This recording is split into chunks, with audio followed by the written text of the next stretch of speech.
কাহিনীর শুরুতে আমরা শ্রেককে দেখতে পাই। সে ছিল বিশাল আকৃতির একটা রাক্ষস। সে ঘন জঙ্গলের ভিতরে একা বসবাস করত। তাকে দেখতে অনেক ভয়ঙ্কর লাগতো। তাকে দেখা মাত্রই মানুষগুলো অনেক ভয় পেয়ে যেত, আর এই কারণেই মানুষগুলো তাকে পছন্দ করত না। একদিন রাজা ফারকোয়াদের আদেশে রাজ্যের সকল লোকজন রূপকথার ক্রিয়েচারগুলোকে বিক্রি করার জন্য নিয়ে আসে।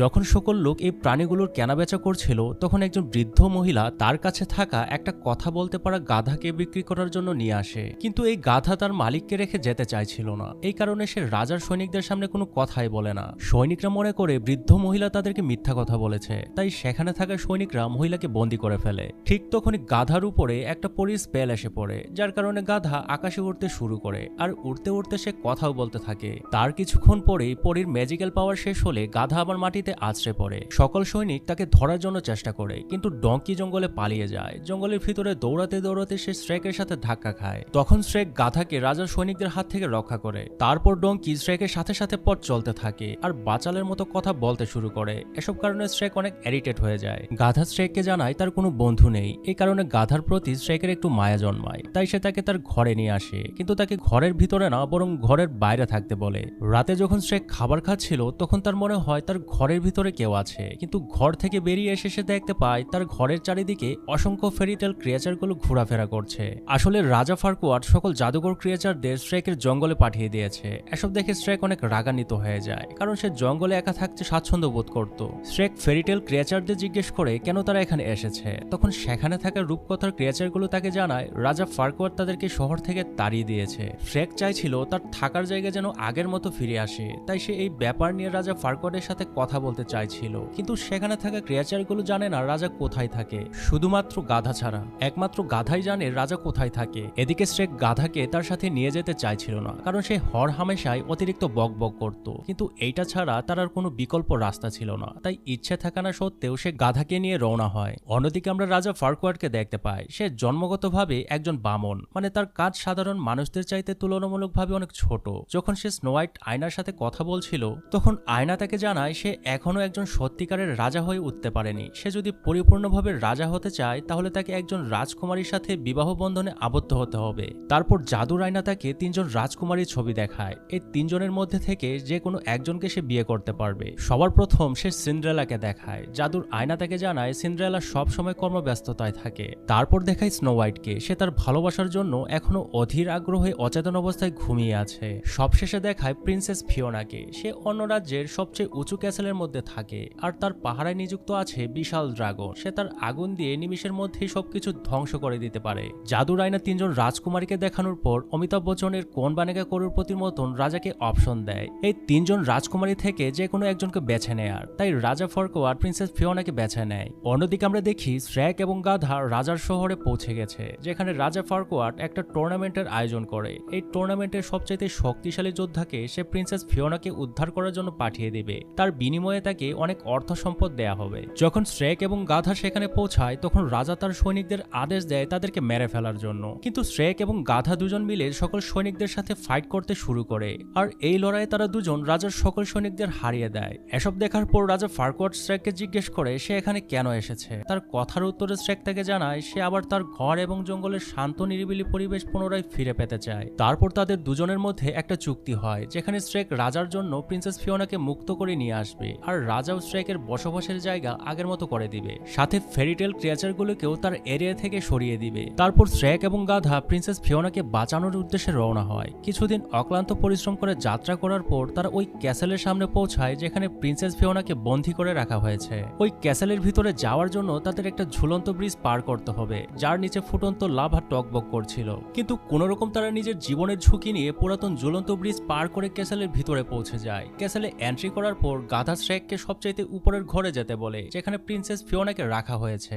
অন্যদিকে গাধা ব্রিজের মধ্যে ফেসে যায়, যে ব্রিজটা ড্রাগনের দুপাশ দিয়ে ভেঙে ফেলে। কিন্তু গাধা অনেক চালাক ছিল। সে তার কথার জালে ড্রাগনকে ফাঁসিয়ে নেয় এবং তার সাথে বন্ধুত্ব করে ফেলে, কারণ এই ড্রাগন একটা ফিমেল ছিল, যার কারণে সে গাধার কথায় ইমপ্রেস হয়ে যায়। এদিকে শ্রেক যখন ফিওনাকে বাঁচানোর জন্য যায়, তখন ফিওনা চাচ্ছিল তাকে যে উদ্ধার করবে সে যেন রোমান্টিক টাইপের একজন রাজা হয়। সে তাকে ফুল দিয়ে প্রপোজ করুক আর তাকে কিস করুক, কিন্তু শ্রেক এসে তাকে তাড়াতাড়ি বাইরে নিয়ে যায়, যার কারণে ফিওনা তাকে জানায় সে মোটেও রোমান্টিক নয়, বরং বোরিং টাইপের একজন লোক। তারপর শ্রেক ফিওনাকে নিয়ে সেখানে চলে যায় যেখানে গাধা ছিল। গাধা এবং ড্রাগন একটা জায়গায় বসে কথা বলছিল ঠিক তখনই সেখানে শ্রেক চলে আসে। শ্রেক ফিওনা এবং গাধাকে নিয়ে সেখান থেকে পালাতে শুরু করে। এসব দেখে ড্রাগন অনেক আক্রমণাত্মক হয়ে যায় এবং তাদের উপর হামলা করে, কিন্তু শ্রেক চালাকি করে জিগজ্যাগ করে দৌড় দিয়ে ড্রাগনকে একটা শিকলের মধ্যে আটকিয়ে ফেলে, যার কারণে তারা সেখান থেকে জীবিত ফিরে আসে। তারপর ফিওনা চাইছিল যে তাকে ড্রাগনের হাত থেকে উদ্ধার করেছে সে তার চেহারা দেখতে চায়, কিন্তু শ্রেক তাকে চেহারা দেখানোর জন্য মোটেও প্রস্তুত ছিল না। ফিওনার বারবার অনুরোধের কারণে শেষ পর্যন্ত শ্রেক তার মুখের হেলমেট খুলে ফেলে। শ্রেকের চেহারা দেখার পর ফিওনা অনেক দুঃখী হয়ে যায়, কারণ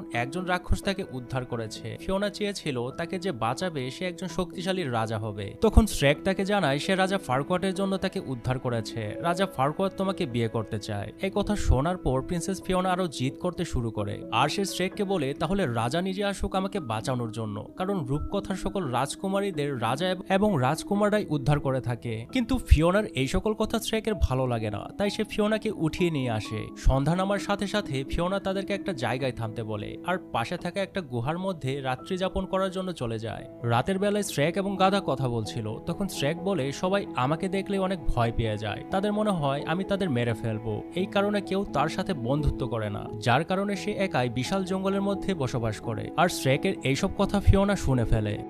পরের দিন সকালে প্রিন্সেস ফিওনা গান করছিল, তার গান শুনে পাশে থাকা একটা পাখিও গান গাইতে শুরু করে। ফিওনার গানের উচ্চ সুরের জন্য পাখিটা ফেটে চৌচির হয়ে যায়। তারপর ফিওনা পাখির ডিম নিয়ে অমলেট বানায় এবং তারা তিনজন মিলে সকালের নাস্তা করে। তারপর তারা তাদের যাত্রা কন্টিনিউ করে। ঠিক সেই সময় রবিনহুড এসে ফিওনাকে ইমপ্রেস করার জন্য গান গিয়ে তার নাচ দেখায়, কিন্তু ফিওনার তার ডান্স একদমই পছন্দ হয় না, যার কারণে সে তাকে এবং তার বাকি সাথীদের একাই মেরে ফেলে। ফিওনার এমন ব্রুসলির আগ্রাসন দেখে শ্রেক অনেক ইমপ্রেস হয়ে যায়, তাই তাদের দুজনের মধ্যে একটা ভালো সম্পর্ক গড়ে ওঠে এবং তারা এক অপরকে পছন্দ করতে শুরু করে। তারপর সন্ধ্যা নেমে আসলে ফিওনা একটা ঘরের মধ্যে রাত্রি যাপন করার জন্য চলে যায়। রাতের বেলায় যখন গাধা ফিওনার ঘরে প্রবেশ করে তখন সে তার সামনে শ্রেকের মতো দেখতে একটা রাক্ষসকে দেখতে পায়। এইটা দেখে গাধা অনেক ভয় পেয়ে যায়, সে মনে করে এই রাক্ষস ফিওনাকে হয়তো খেয়ে ফেলেছে।